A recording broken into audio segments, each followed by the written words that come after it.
అవని తన రూమ్‌లో కూర్చొని బాధపడుతూ ఉంటుంది. ఇంతలో అక్షయ్ అక్కడికి వచ్చి, "ఎందుకు ఇలా ఏడుస్తున్నావు? ఎంత బాధపడుతున్నావు?" అని చెప్పేసైతే అడుగుతూ ఉంటాడు. ఆ మాటలు వినగానే అక్కడ ఉన్న అవని మాత్రం, "అత్తయ్య నాతో అప్పటిలాగా ఉండటం లేదు. ఈ మధ్యన చాలా మారిపోయారు. ఎందుకో తెలియటం లేదు" అని చెప్పేసైతే అంటూ ఉంటుంది. ఆ మాటలు వినగానే అక్కడ ఉన్న అక్షయ్ మాత్రం, "నువ్వు బాధపడుతున్నట్టు లేదు. మా అమ్మ మీద నాకు కంప్లెయింట్ ఇస్తున్నట్టు ఉంది" అని చెప్పేసైతే అంటూ ఉంటాడు. ఆ మాటలు వినగానే అక్కడ ఉన్న అవని అయితే ఒక్కసారిగా షాక్ అయిపోయి చాలా బాధపడుతూ ఉంటుంది. ఇంతలో కమల్ వాళ్ళ రూమ్ దగ్గరికి వస్తూ ఉంటాడు. అక్షయ్ చాలా కోపంగా వెళ్ళిపోవటం చూసి, "ఏమైంది వదిన? ఎందుకు ఇంత బాధపడుతున్నావు?" అని చెప్పేసైతే అవని దగ్గరికి వస్తూ ఉంటాడు. అది చూడగానే అక్కడ ఉన్న అవని మాత్రం, "నన్ను అందరూ బాధ పెట్టే వాళ్ళే కానీ నన్ను అర్థం చేసుకునే వాళ్ళు ఎవరూ లేరు ఇక్కడ" అని చెప్పేసైతే ఏడుస్తూ ఉంటుంది.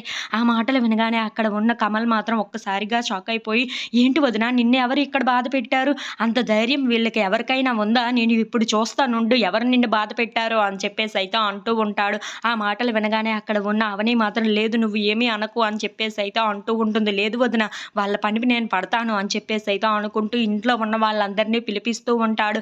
ఆ మాటలు వినగానే అక్కడ ఉన్న వాళ్ళందరూ అయితే హాల్‌లోకి వస్తూ ఉంటారు. "ఏంటి మా వదినని ఎవరు బాధ పెట్టారు? ఎంత ధైర్యం ఉంటే మా వదిన మీ వల్లనే ఎందుకో బాధపడుతుంది. ఎవరు ఈ పని చేశారు?" అని చెప్పేసైతే గట్టిగా నిలదీస్తూ ఉంటాడు. ఇంతలో అక్కడికి అవని వచ్చి, "ఏం లేదు కమల్ నువ్వు సైలెంట్‌గా ఉండు" అని చెప్పేసైతే అంటూ ఉంటుంది. ఇంతలో అక్కడ ఉన్న కమల్ మాత్రం, "లేదు వదిన నువ్వు ఇంత బాధపడుతున్నావు అంటే నాకు చాలా బాధగా ఉంది. ఎవరో వాళ్ళు తెలిస్తే వాళ్ళని చంపేస్తాను" అని చెప్పేసైతే అంటూ ఉంటాడు. ఆ మాటలు వినగానే అక్కడ ఉన్న పల్లవి అయితే ఒక్కసారిగా షాక్ అయిపోయి కమల్ వైపు చూస్తూ ఉండిపోతుంది. ఇంతలో ఇంట్లో ఉన్న వాళ్ళందరూ అలా షాక్ అయిపోయి అలా ఉండిపోతూ ఉంటారు. If you like this video please like, share.